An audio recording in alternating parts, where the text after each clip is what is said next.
The electronic supergroup Depeche Mode has built one of the most loyal fan bases in all of music history. But the LP that truly solidified eternal veneration was Black Celebration, an expose of this messianic album released in 1986 next on Professor of Rock. Hey music junkies, Professor of Rock, always here to celebrate the greatest artists and the greatest songs of all time. Tell you what, if you are passionate about the greatest music of the rock and roll era, make sure that you subscribe below right now. Hit the bell so you always get our daily features, videos, interviews, the stories behind the greatest artists and songs of all time. Also, check out more content on our Patreon page. Now, the aura of a record album is often a reflection of the mood of the artist at the time that the music was actually being created. It's somewhat of a lost art in the fast food, mostly forgettable, singles-driven world that we live in currently, but there was a time when great artists would release a complete album, a thematic statement pretty frequently, especially in the 60s, 70s, of course the 80s. While crafting their fifth studio album, Black Celebration, in 1985, the mood of the four members of Depeche Mode was serious and intense. I mean, the band was dealing with deeper personal issues associated with maturation, personally and professionally. Early demos of songs for the record were met with skepticism from the band's label, Mute Records. The president and founder of Mute Records, Daniel Miller, was underwhelmed with the demos. Can you believe that? He was adamant that there wasn't one hit song in the batch. Miller was to co-produce the forthcoming album, as he had done on each of the band's previous 4 LPs, rejoining another veteran DM collaborator, Gareth Jones. As the primary lyricist for Depeche Mode, the pressure to deliver hit songs was mostly bestowed upon Martin Gore. It was on his shoulders. When an artist submits new material for label review, there's often debate on which tracks should be included on a forthcoming album, of course. Martin Gore vividly recalls having arguments with Daniel Miller and music promoter Neil Ferris, who was the chief radio plugger in the 80s for Depeche Mode. Interesting. The two record executives told Martin Gore that the 11 songs that they heard on the demo weren't good enough. There were no singles, and the songs would never get played on the radio. Mute Records had high hopes for DM's follow-up to Some Great Reward, which of course yielded their breakthrough single in the American pop market, People Are People. People are people, so why should it be? That ascended to number 13 on the Billboard Hot 100, number 4 in the UK, and it went all the way to number 1 in Germany. Now, Master and Servant, the second single from Some Great Reward, was also huge in Europe. It peaked at number 9 in the UK and number 2 in Germany. We call it Master and Servant. Martin Gore responded to the criticism of the songs on the demo by running away from everyone related to the band for an entire week. The scathing appraisal of the songs he had written was just crushing. After all, the rough samples of the songs that Martin Gore composed for Black Celebration were perhaps the deepest expression of internal feelings that he had ever disclosed in his lyrics. Up to that point, really. The other 3 band members of Depeche Mode, Dave Gahan, Andy Fletcher, and Alan Wilder, great Alan Wilder, they hunger for something different with Black Celebration. So the concept of putting out a darker, more serious record was parallel to the group's psyche at that time. The band was united on their evolved vision. They knew the sound that they wanted and how they wanted the songs crafted, despite the pushback from the label. Martin Gore is, of course, the esteemed wordsmith for Depeche Mode. Anybody knows that. He brings the language. Dave Gahan is the voice, the interpreter of the band's view of the world. He brings the attitude to the band. A month before Black Celebration was released, Dave was quoted in a big magazine attacking his fellow contemporaries with the statement, and I quote, that no one goes out on a limb and that glammy pop bores him silly, end of quote. Gone further opined in that interview that he hates everything that is on the charts. That's interesting. This is back in the mid-'80s when things were really good. Martin Gore agreed with the man that interpreted most of his lyrics when he was quoted in a separate interview saying that he thinks it's far more interesting to write about things that are not so pleasant. I think I find it more inspiration, or I find more inspiration, this is a quote, in less pleasant things. I think there's too much niceness in the charts, end of quote. Those sentiments truly manifested the disposition of Depeche Mode and why Black Celebration is so solemn and morose. Yeah, Black Celebration is dark, but man, what an exhilarating, powerfully moving compilation. The music found on Black Celebration unleashed a style and culture surrounding Depeche Mode that it seemed to permanently sear legions of Depeche disciples who have an undying devotion for their just emotive brilliance. One of the interesting aspects of Black Celebration is that when you really break down its opulent soundscape, the album is not as gloomy as it's purported to be, actually. Starting with the title track, that's the first song on the album, Black Celebration begins with ominous grumbling and crescendos with a percussive rhythm before Gahan invites us to experience the album singing, "Let's have a Black Celebration tonight." Let's have a Black Celebration. After commiserating with life's darkness through most of the track, Gahan projects Martin Gore's proclamation that solace can be found in the melancholy as he cries out, "Can't you see your optimistic eyes seem like paradise to someone like me?" Optimistic eyes seem like paradise. It's a song with such an understated energy, an energy that just creeps up on you. You think about it, especially in the beautiful density of their live show. I mean, quick examples on 101 where Dave unleashes his usual chants of pure ecstasy.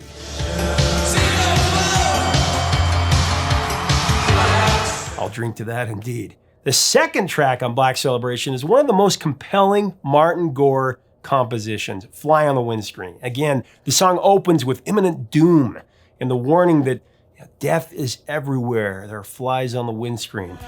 There are flies on the windscreen. But the chorus emits light at the end of the tunnel of destruction when Dave sings, "Come here, kiss me, touch me now." The pleading implies that the embrace between two lovers can save us from a truly morbid ending.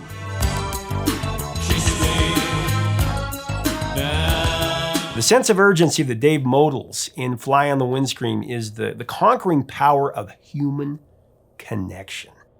Genius analogy by Martin Gore, by the way. With his soul-enveloping synth arrangement, Fly on the Windscreen just makes you feel so utterly, wickedly cool.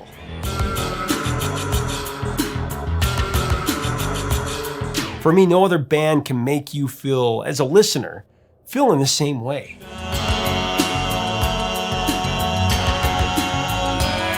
Question of Lust is one of 4 tracks on Black Celebration where lead vocals are provided by the great Martin Gore. It's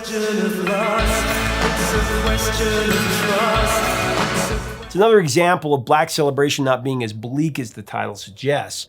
There are many moments of hope and romance throughout the 41 minutes of the record, really. Question of Lust displays a very frightened, yet vulnerable, yet resolute Martin Gore. Frightened in the verse 1, the first part of it. Fragile, like a baby in your arms, be gentle with me.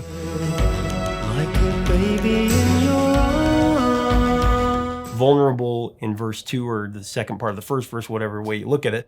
But just like a child, you make me smile when you care for me. You make me smile when you care for me. And resolute in the chorus. It's a question of lust. It's a question of trust. It's a question of not letting what we build up crumble to dust. It's a question of not letting what we build up. Question of Lust is just a beautiful, transfixing ballad that Martin explicitly delivers with arguably the finest vocal performance of his entire career, with an absolutely breathtaking, haunting, and rapturous bridge where he changed up the last note of the recording, versus when he sang it live.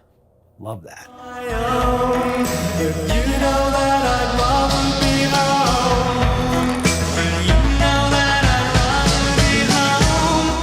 As the second single from Black Celebration, Question of Lust broke the top 40 throughout Europe, peaking at number 8 in West Germany. It was largely denied in America. Head scratcher. But certainly one of the most beloved tracks by Depeche Mode fans everywhere. Totally beloved. This was a mixtape classic for me. I mean, I added it to the few that I hoped would win the heart of a few of the girls that I had no chance in hell with. Sometimes, and it doesn't matter too. Talk of love and trust, that doesn't matter. More absorbing, introspecting dirge with Martin singing lead. Great songs. A Question of Time is just a perfect track on Black Celebration for us to acknowledge the invaluable contributions of the classically trained Alan Wilder. Of course, as a core member of Depeche Mode from 1982 to 1995. Alan left the group in 95 after struggling with what he felt was a lack of appreciation from his brothers for many years. Wilder disclosed that the breaking point for him was the nearly intolerable tension within the band during the recording of the sessions of the Songs of Faith and Devotion album.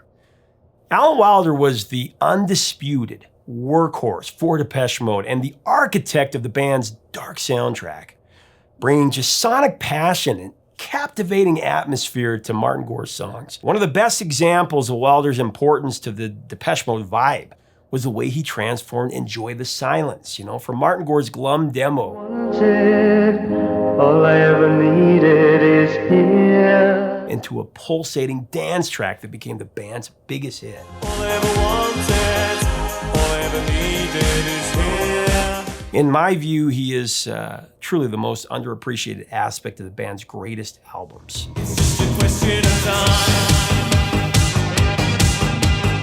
The driving electronic adrenaline on the arrangement of Question of Time was quintessential Alan Wilder. I mean, the track was also the most provocative on Black Celebration, in my view, evoking Vladimir Nabokov's controversial 1955 novel Lolita as it explores a man's desire to safeguard the innocence of a 15-year-old girl from the predatory ways of men.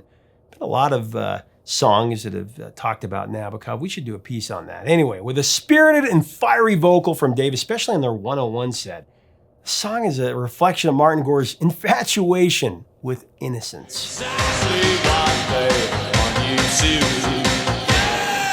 And then they're Stripped. The lead European single from Black Celebration is the perfect new wave idiom. I've talked about this one before. This is my favorite DM composition, period. It's not a song. It's a religious experience. The live version from 101 is always rocked my world. I mean, it takes a track that's already an 11 out of a 10 and it rockets it into the stratosphere. Dave Gahan imploring his partner to reveal themselves stripped down to the bone.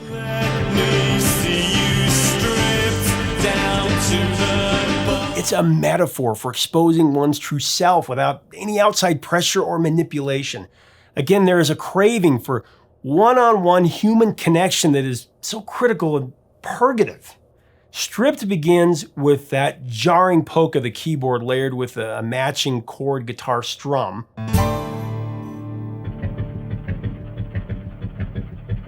Followed by the sound of the ignition of Dave Gahan's Porsche. His automobile of choice in the mid-'80s.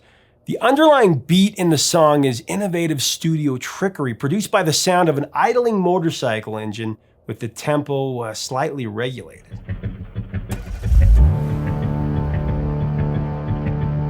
The second that you hear this in the song,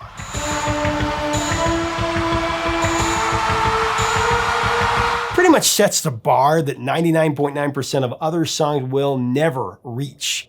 And later in the song when Dave sings, "Let me see you make decisions without your television. Let me hear you speaking just for me."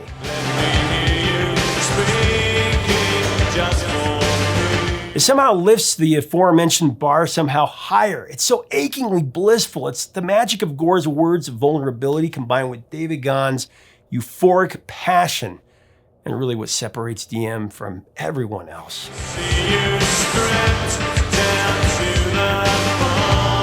The sound effect of fireworks, at the end of the song, it's just a brilliant choice as it culminates the desired euphoria achieved from an honest physical and emotional union of two people.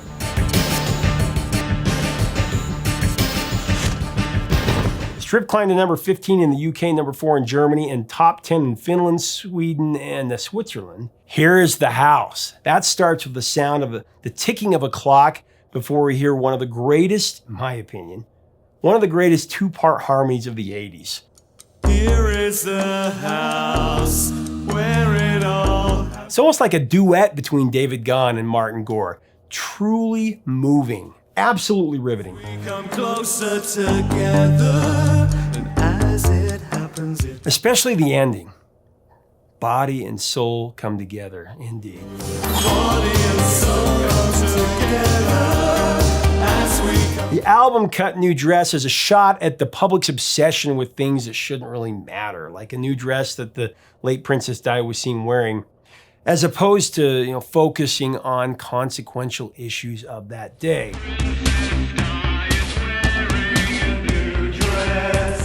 Dressed in Black.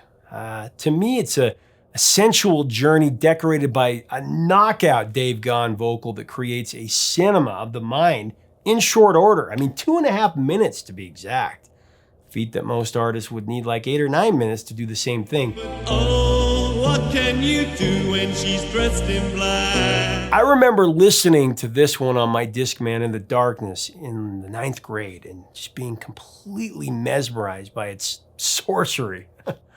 But Not Tonight, well, as I understand it, not released on the original album, was included on the CD version and tape that I had, at least the one that I owned as a lad. It's filling me up with new life. For that reason, it's a part of the album to me, a song that achieves balancing the despair and getting away from what Martin called constant debauchery. But they're not like tonight. It's not widely known that But Not For Tonight was actually the A single in the US. I've read that several places, but failed to chart. It was also used in the 1986 film Modern Girls. World Full of Nothing, the last Martin lead vocal track on the album, carries the theme of an intimate relationship without love. Though it's not love, it means something. No, it's not love, it means something. World Full of Nothing. It's just easily one of the bleakest Depeche Mode song titles in their entire discography.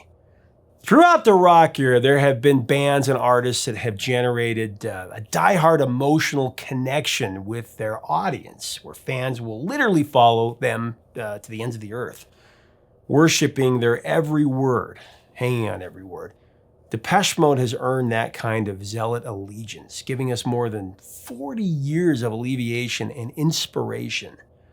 The group was a reflection, really, of what was happening in society in the 80s, but more importantly, it resonated with an individual and one's personal struggle, speaking to all of our fears and frustrations and transforming them into music.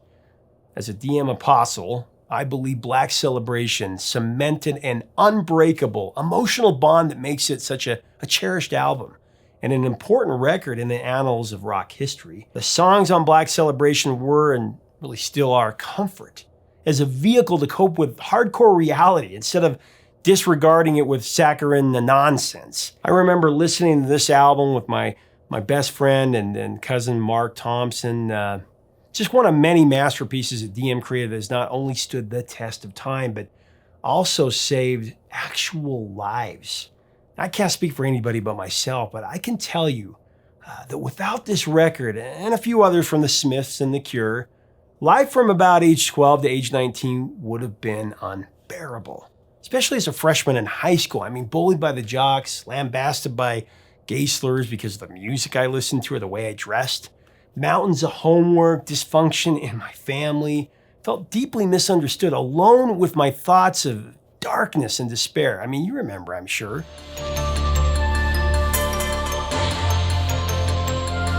I'd come home, I'd hunker down in my room, put this album in my Sony Discman, put on the headphones, and step into another dimension. A place where I felt understood, acknowledged, and accepted. DM knew exactly how I felt. And it's no different decades later. Black Celebration is the perfect album, or a vital prescription for right now, to celebrate the fact that we've seen the back of another black day.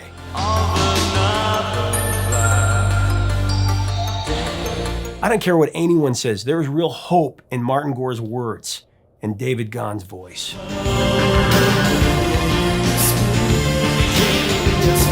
Leave us a comment about Depeche Mode and this album. What are your memories of it? I want to hear them. What are your songs? What are your take on these songs? I also want to thank our sponsor, Zenni Eyewear. I invite you to go to zenni.com to design and do a 3D virtual try-on for some new glasses. If you like our content, we do invite you to subscribe right now. We'd love to have you. To get this classic album and other Depeche Mode merch, click on our Amazon links. If you want more videos, support us on Patreon. Help us keep the music alive. Until next time, 3 chords and the truth, my friends. Stay safe out there.